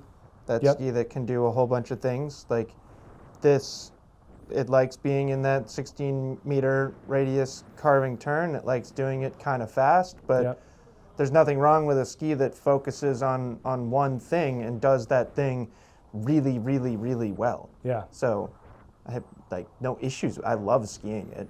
It's just it can feel pretty burly. Yeah. Because it does it just wants to go fast and rip turns. Yeah, it's really that camber profile and this tail shape that make this thing extraordinarily locked in for. And I want to say the closest ski comparison up here would be this if it were wider. Yeah. You know what I mean? Like that might feel the next closest to a true race ski to me. No, it's pretty fun. In a good way. Yeah, and like you said, there's not a whole lot of versatility discussion outside of being able to just plow through, degraded groomers. Yep. And I think that kind of is a common theme for the rest of the skis here is, all right, we're getting some wider skis that are just going to hold up better throughout the day. Yeah, I mean, really starting with really everything on your side of the wall, to me, starts to feel a little bit more like a narrow all mountain ski. Yep. But they're all they're narrow all mountain skis for people who stay on piste. You know what I mean? Yeah, totally. So then essentially they're just frontside skis too, but slightly different kind of world. This ski is something that gets overlooked a lot because there are so many wingmen. I like to say people. I like to say wingmen. This is the Elan Wingman 82 Ti. It is a carryover ski. We've talked about this ski before. This one is kind of an outlier in the Wingman collection because it's the laminated wood core. It's not a tube light wood core. And then we don't get carbon rods. We just get a sheet of metal underfoot. And, if you're familiar with current modern Elan, a lot of the conversations are surrounding those those carbon rods. And I think a lot of people, because it doesn't have those things, just kind of gloss right over this ski. But it is still really good, and it's $750 ski and binding. So you're getting a lot of ski and a lot of binding for a pretty impressive price. And I think it's really good. Yeah. We can talk about it more when we get to the CTI, but the TI versions are just really, really smooth. And what comes along with that is a huge amount of predictability, and predictability is hugely beneficial for a developing intermediate skier. You don't want surprises. You don't want to feel completely out of place on the mountain just because your ski starts to do something that you're not used to or not ready for. This is very predictable, very easy to handle, but still has a really high performance ceiling. We've put really good skiers on this ski over the year, and you can make it do some really cool things. You can rip a carving turn going pretty fast, and then you can do a ton of other stuff that is less aggressive. Right. Little turns on the side of the trail, carves at slower speeds, carves on moderate pitches, all those things. So it's pretty cool. 2,800 grams ski and binding, so it's not light. This is the 172. Not a stiff ski. It's kind of one of those skis with a nice natural round flex pattern. Something that I think is great about it is the tip is very soft. So if we're talking about kind of that progressing intermediate skier, this is inspiring good engagement, just good tip-in engagement to a carving turn, and it happens in the shape too. One thing that Elan's big on is their asymmetrical shaping, and this gets it. you know, at $750, you get a left and right ski with specific shaping. And that means your inside ski has more camber and your outside ski has more rocker. And that combined with this flex and this nice round shaping to it, it literally is promoting proper technique into a turn. Yeah, and super smooth and intuitive. So smooth and so intuitive. Very, very easy to ski. There's a nice amount of camber underfoot, so you get a good amount to push against. You know, it's not stiff or crazy powerful, so having that camber is nice. And then not like a lot of rocker back here on the tip, but enough. It's hard for me to call this early taper, but enough kind of rounding to the tail back here that again, you're getting like a ton of forgiveness. And this one has a 14.3 meter turn radius in this 172. So yeah, it's not going to win any awards for stiffest, strongest, most powerful on this wall, nor any really, but it's pretty darn strong considering the price. You know, we're kind of right here in curve world. I would say you get a little bit more ski than we see in Steadfast 80 there. And yeah, that thing, there are some very, very useful characteristics about this ski, and it's just one of those skis that's like really good for a huge swath of the skiing population. I think that metal underfoot and amphibio profile It's like all you need. Are two standout features of that ski that make it really attractive. Yeah, but very good, really approachable. And then we can kind of talk about the differences with that 82 CTI when we get there, because you know the price ticks up a full $200, and I would say that the performance ticks up accordingly as well. But for some skiers, that might be less of a benefit and more of a hindrance. Yeah, it's interesting how they do that. Just tubes and a binding, basically. Yeah, yep. But the tubes change a lot. The binding doesn't really change a lot for performance. Right. This is Dynastar M-Cross 82, so kind of a similar conversation as the 78 over there in terms of the overall footprint. All the dimensions just get a little bit wider with this 82, and we do get an uptick in the construction as well. So this is really Dynastar's, that low 80s all mountain ski. Does a great job at carving clean and round turns, and then has a little bit of all mountain capabilities because of the shape. $699.95. I think that you're getting pretty good value here for $700. Definitely. Because you are getting a little bit upscale build from that 82. We are built with their hybrid core as well. This does get the 2.0. It also gets that metal H-shaped laminate underfoot. So the 2.0 core is the new one featured in the 88, and then we also get it in the M Pro and some of the M Free series of skis from Dynastar.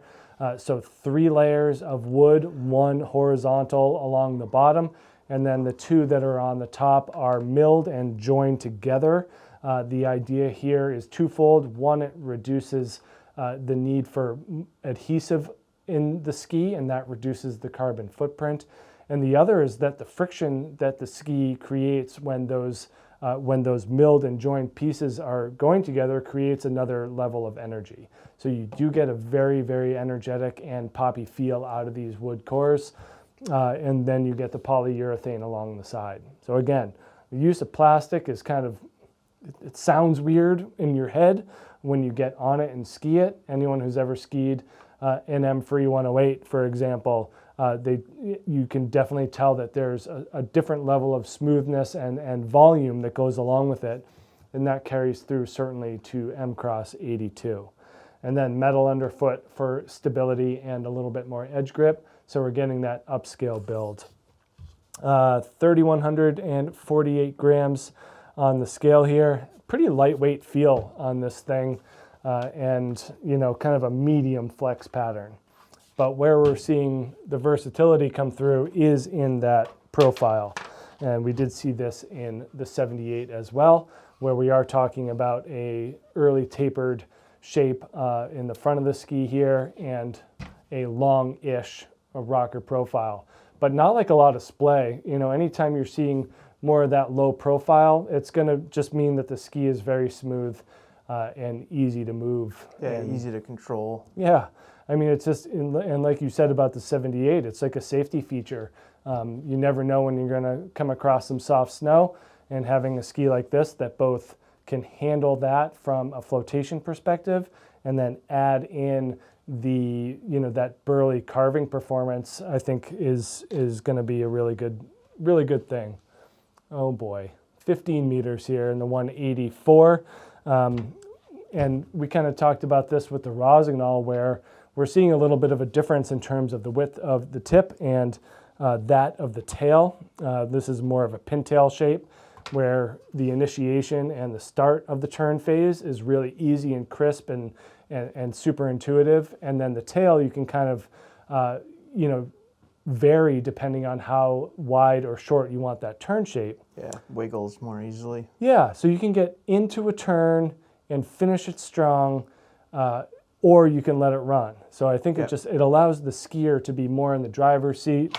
We talk about this with Dynastar a lot, how they put a lot of control on the foot of the skier and put them kind of, it's a skier ski, so you can make it go where you want to with greater ease. But yeah, really fun option for skiers that are kind of mixing on and off trail. I think this is kind of a good place to be for someone who's adventure curious.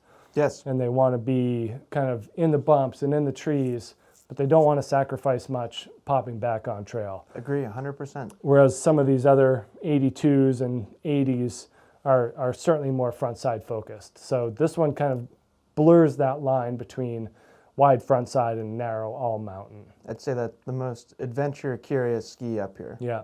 Yeah, even more so than like the Declivity, which is, you know, the build and the shape definitely put that more to the front side. I'm excited to get to that Declivity. I forgot how expensive it is. And I don't mean that in a bad way. In a good way? I kind of mean it in a good way. Yeah. Like, it's a lot of ski, and it's pretty sweet. And I feel like a lot of people just like look at it and think it's like, I don't know, some sort of dumbed down groomer ski. It's not the an case. Armada. Yeah. Yeah, I don't know. Very interesting. Anyways, before we get to that, this is the Elan Wingman 82 CTI. We can probably get through this conversation relatively quickly because it's really just an extension of the conversation that we had with 82 Ti. So essentially, all the shaping is going to be the same between those two skis.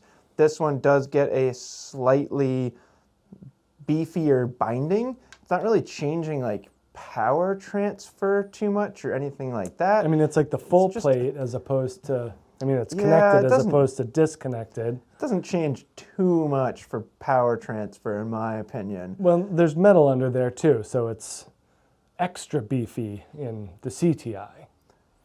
That's where I was going next. Yeah. To me, the benefit of the binding is that it is supportive of skiers that are skiing faster, not that like the binding itself is providing like much more performance. But if you don't necessarily agree with me, that's fine. We can agree to disagree.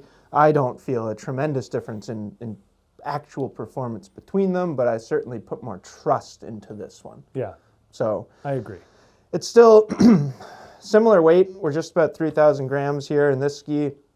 The difference here is we get tube light wood core, so that's different than that laminated wood core. And then we do get those carbon rods, but we still have metal underfoot as well. So essentially this ski is just adding more stuff. And it does go up a full $200, excuse me, like I was saying before, from $749 to $949.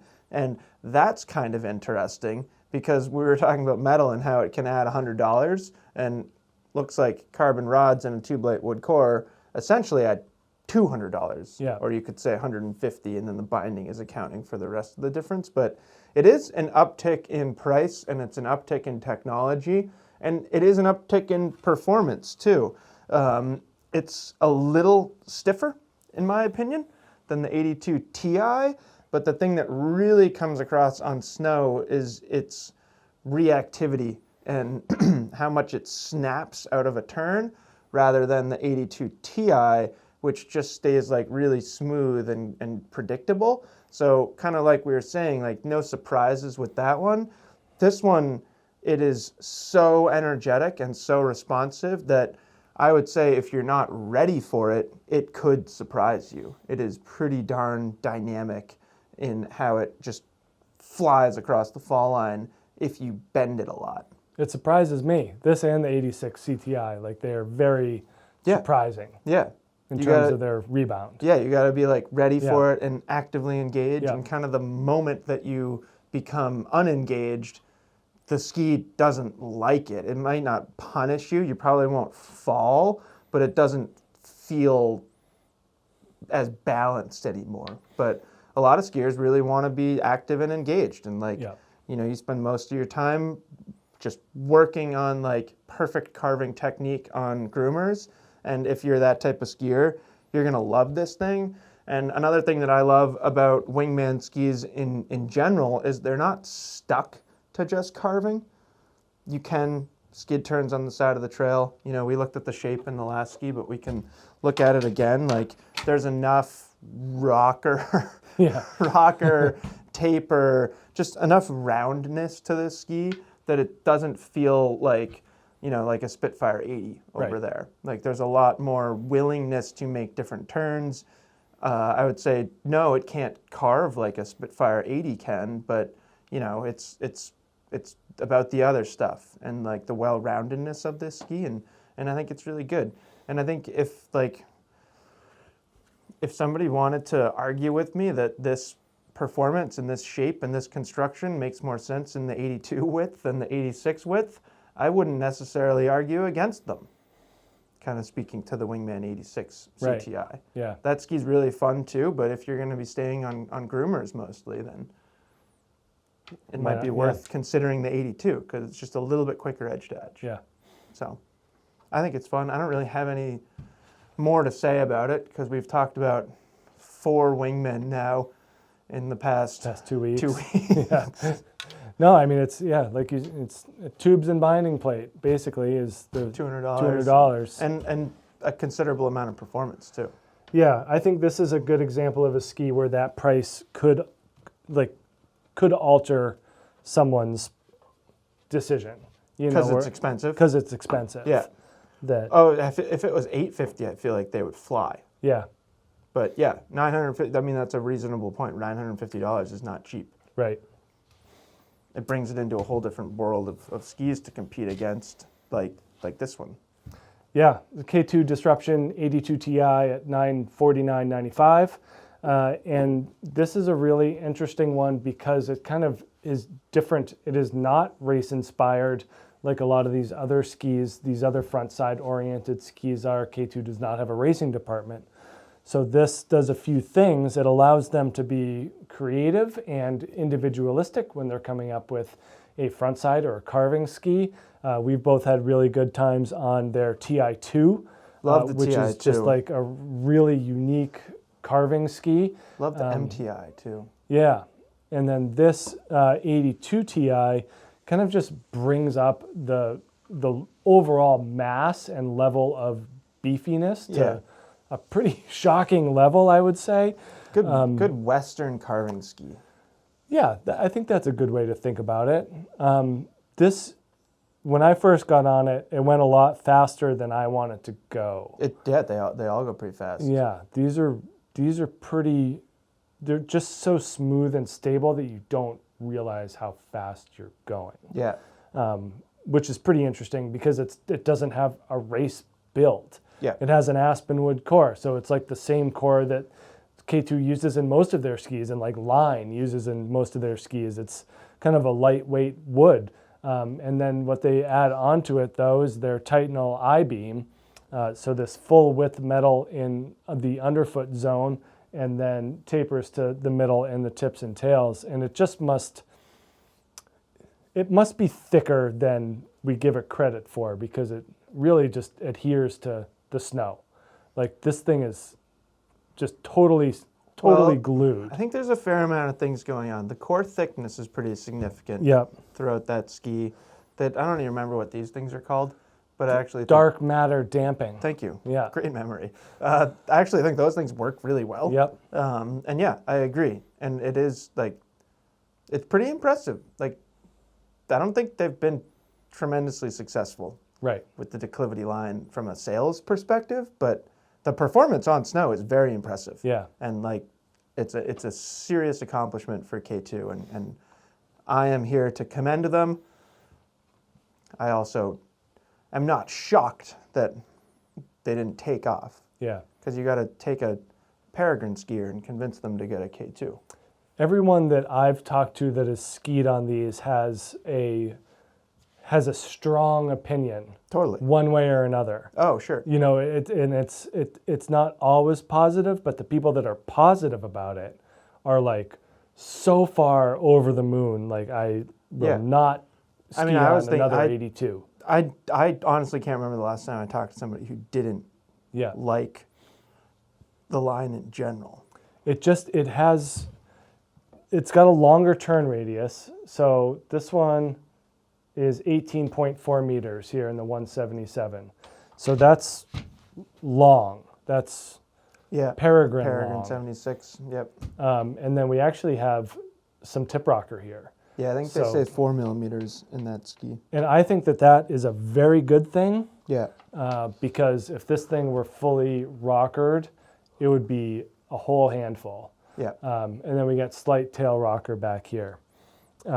But yeah, I found that my experience on the Disruption 82 Ti bordered on scary, but in a fun way. Yeah. You know, it kept wanting to go faster. Yeah. So people that are searching for that high speed limit in a carved turn are going to be very happy on a Disruption. They are solid, smooth. Like you said, that dark matter damping actually does seem to work, you know, Yeah. similar to your rally conversation there. Like, I don't care if the EMC works like it says it's going to, the ski feels solid, smooth, and totally connected to the snow. Yeah.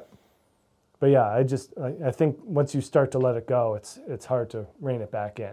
Yeah. So it is demanding. I would say that's another one that's like fairly one-dimensional. Yeah, I tried to take it in the bumps and stuff like that, and it was hard. Yeah.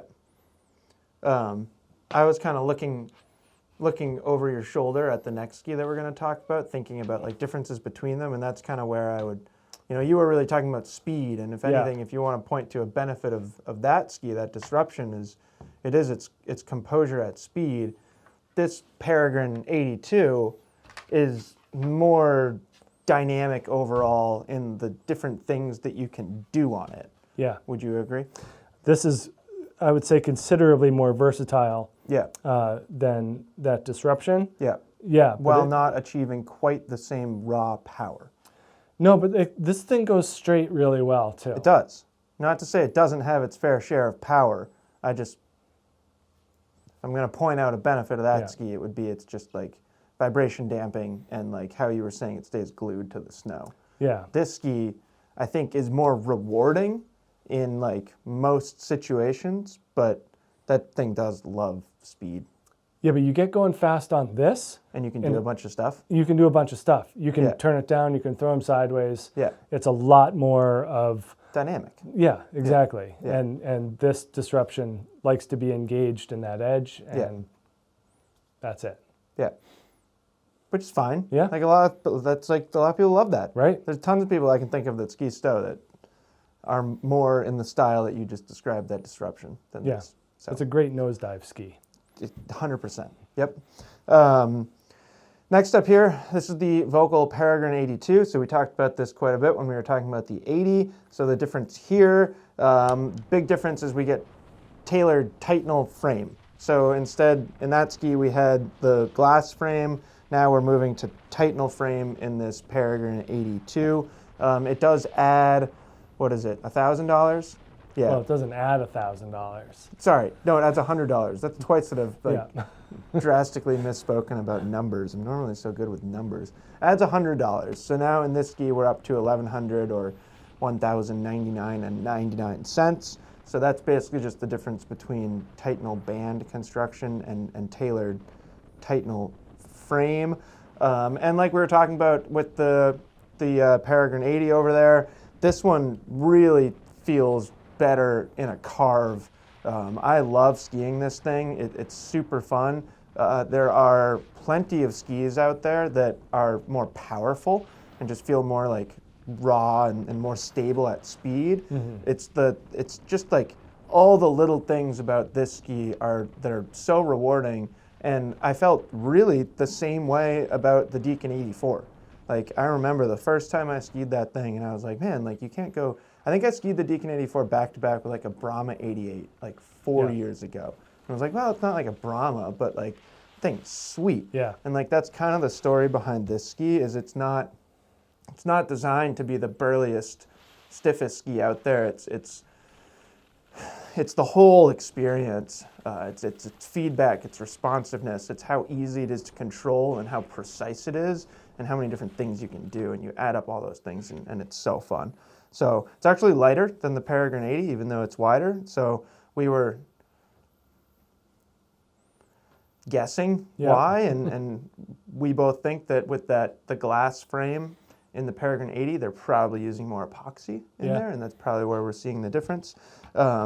It's not like crazy stiff. In fact, I think it has a really nice round flex pattern, but still supportive. It's not like I can push through it, or it's not like it's easy for me to bend it. 3,100 grams on the scale. Really a very, very similar shape to the 80, so that long, low tip rocker, relatively flat underfoot, but maybe like a touch more camber in 82. And then really the same thing in the tail, that long, low rocker. This one, I believe, is identical in its 3D radius, 27, 15, 23. If it's not identical, it's close. Very, very close. I think this was a 16. I think it's 15. No, 15, you're right. Yeah. 27, 15, 23. Yeah, so identical in the 3D radius that they state. And really, like, it's the difference in construction that accounts for that difference in feel. And this one, like you were saying, Bob, it just loves to go wall to wall, big, sweeping, round, carving turns. I loved it because I'm not the heaviest skier in the world, nor the strongest or the most aggressive. But on this ski, with the slightly softer flex pattern, I felt like I could manipulate it while in a carving turn to the point where I felt like I just had so much control. And then for me, that turns into confidence. And then like you just feel good about yourself. And this is a ski that, definitely thinking back to every time I skied it this past season, I felt really good about myself as a skier. Yeah. We didn't really talk about this before, but the older Deacon 84, I always felt like there was a little bit of an overlap with the Kendo, the 88. I think, and I'm curious as to your thoughts. Well, and like Kanjo too was in there too. Right. I'm curious as to whether you think that this new 82 is more distant from the Mantra 88 these days, and not just from a width, we're dropping 2 out of the 84, but from an application standpoint. I always felt like there was a toss-up between a Deacon 84 and a Kendo 88, and so my answer is yes and no, because I feel like in a lot of ways they feel somewhat similar in what they accomplish on snow, but now I think it's an easier decision to make based on terrain and conditions. Just shifting it away a little bit in width. Yeah, because these they're a little bit narrower overall than the 84. Yeah. Yet I find this Peregrine 82 to be almost more versatile than the Deacon 84. You bring up a good point, I suppose. I don't know. I think that the numbers they're gonna do their job at splitting that Mantra 88 to Peregrine 82 skier. The numbers. Yeah. Better than Deacon 84, Kendo 88. I agree. That's where my mind went to first. Will you accept the concept that you're a slight anomaly in your fondness for a ski like this in its off-piste use? I guess. Like, because that's not something Yeah. I would buy it to do. Yeah. So for me, when I look at this, like, are you attempting to say something like this is a better mogul ski than a Mantra 88 or a Kendo? No, I don't think so. Okay, I'm good. just saying that this. That was my concern. Yeah, no. That's what I was really going to disagree with you. No. Because the extra width is just such a huge benefit for Yeah. me. I just think that overall this flatter profile of this 82 just makes it more swivelly and shifty than I felt the Deacon was. Yeah. So like on paper, Sure. like this is going to be a much easier call for a skier to be like, nope, I'm a Mantra 88 skier. I'm a Peregrine 82. Well, the way that I think about it, and this goes well with what you were just saying, is on paper they differentiated them enough while just making this better. Yeah. Like you can do more on it than a Deacon 84. I don't think the Deacon 84 necessarily did anything better than this ski did. So they just made a Deacon 84 better and made it further apart on paper by the number than a Mantra 88. So yeah, I think they accomplished what they needed to. Overall I think it's helpful for the skier Yeah. to be a little bit more delineated with these skis. Yeah. Selfishly, I really enjoyed that I got to start and end on a Peregrine. Yeah. Well, good for you. Thanks.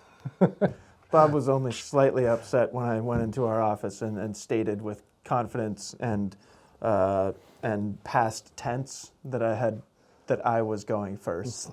Decision has been made. Yeah, it's fun to finish on this Declivity 82 Ti, and I think it fits well like on that end of the wall, even though I would say it is a better carver than a handful of skis even on your side of the wall. Yeah, better than these three. Yep. Easily. I don't know. You could argue that it's just as good as a lot of things. Yeah. No, I think it's interesting and certainly a standout in that this is by far the narrowest of the Declivity line, which goes up to what, 115, I think? Oh, like the Declivity X? Yeah. Like the original Declivity X? Well, no, they make like the AR, or they make the, don't they make a Declivity X 115 these days? I think it used to just be the Declivity X, and now you're really putting me on the spot, Okay. and I don't remember what exactly Well, it let's is. just assume even that the Declivity X 108 Sure. is the widest. Then that's still then really we're wide. We're still dealing with a huge gap in terms of performance from a soft snow perspective. But Declivity 82 Ti does get some upgrades for this year. So moving from a lighter weight Karuba core to a slightly denser poplar wood core. And really what that's doing is increasing the confidence in a carved turn and the overall silence of the ski. So this is one of those options that we come up with when people are like, I'm looking at a Montero AX. I don't want to spend $1,349 for a flat ski. What's kind of a more budget-friendly option without... Well, Bob, you can spend $750 on a Declivity 82 Ti. I think that's a great deal. $750. $1,000 with a binding. Yep. For this ski, they've definitely taken that silence and that smoothness to another level with the inclusion of the poplar wood core. They still use our articulated Titanal banding system, so slits are removed from the metal laminate and replaced with an elastomer material. Another reason why it's a good answer to that Yeah, question. Totally.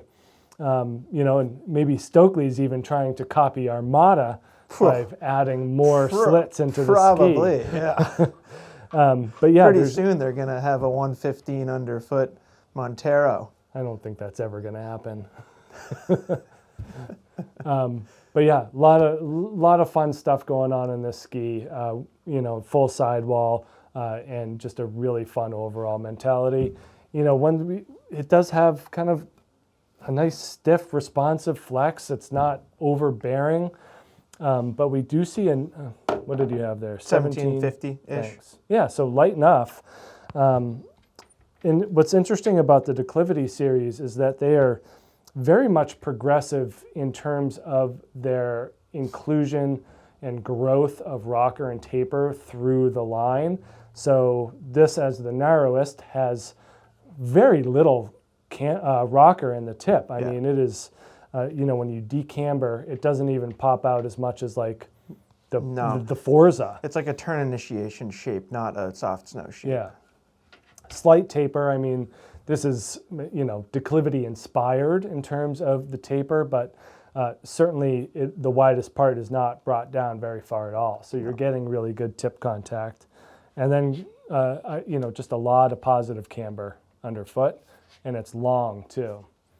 And then some tail rocker, but I would say it's like almost like the Elan in terms of how much rocker and taper there is in the tail, which is some, but not a lot. And as these declivities get wider, you do see a gradual increase in those. But for the most part, the declivities up until that new X102 are like longer rocker than a lot of other skis out there in that width category. Yeah. So that clearly puts an emphasis on the on-trail and carving performance of a declivity. And when we are looking at the 82 Ti, we're looking at the most energetic and the most grippy and the most frontside oriented of the group here. 15.9 meters in the 174. You know, mid-range, you know, for like a narrow version of a free ride / all mountain ski, that's pretty short. And that just kind of speaks to the level of engagement that they're looking to get out of this skier. So you want to have that short turn capability, but you want all mountain versatility, and that's where this thing comes in handy. But I think it's awesome that they're kind of making that narrow version of the declivity. Yep. I think it makes a lot of sense, and I hope that they keep doing it. And I do too. I'm worried that they might not. Yeah. But I agree. I think the ski is awesome. Yeah. I have zero bad things to say about the Declivity 82. I think it's a tough sell, similarly to the K2 Disruption 82 Ti, just in the sense that the brands are K2 and Armada, and people have pre-existing notions of what those brands are. Yeah. And then to spend $1,000 on a narrower carving ski from K2 or Armada, I think is it requires some mental gymnastics for some skiers, where it shouldn't. Yeah. It's just that's how our minds work. I bet a lot of people stop scrolling down Armada past 92. That's exactly what I'm saying. Yeah. And same is true with K2. People know what they're looking for, Right. or at least have some perception, whether it's subconscious or not, they have some perception of what they're going to find. Yeah. And then that, again, whether it's subconscious or not, is not what they think that they're going to find. And then like people just don't really consider them, which is too bad, because they're great skis, as is the Disruption and the whole line. And that's the on paper take. The on snow take is that this is a great ski that is a budget friendly version of a Montero AX or AR. Yeah. And, you know, and it's not cheap. Right. But yeah, it is like when this is over $1,300 and that's $750, then that's the budget option. Yeah. So. No, but I love how quiet they are and how smooth and stable, and everyone that gets on them, really, I mean, at this point, mostly 82 and 92, people that ski those are blown away. Yeah. Like Matt Stromacki, the first time he skied a Declivity 92 Ti, he was like, that's insane. Right. I'm like, I know. But that's not what people expect. And probably Matt falls into that description, is he probably had some subconscious bias of like what an Armada could feel like. And then Declivity 92 just shattered his perceptions. Poor skis. Yeah, I know, right? They're all so good, and it's tough to buy all of them. It is. I don't own all of them. Just a few. Just a few, yeah. So anyways, that was fun. That was wide frontside skis. We went from 76 over here in the Peregrine 76 and ended with a handful in the 82 range over there. Definitely let us know if you have any questions. I think there's a lot of fun skis in this category, and I think there are a lot of really valuable skis for a lot of different skiers, all the way from intermediate, or really all the way from beginner up into an expert with limitless budget. Yeah. And that's about as big of a range as you can get. Yeah. So, yeah, that's it. Let us know if you have any questions, and we will talk to you soon. Bye.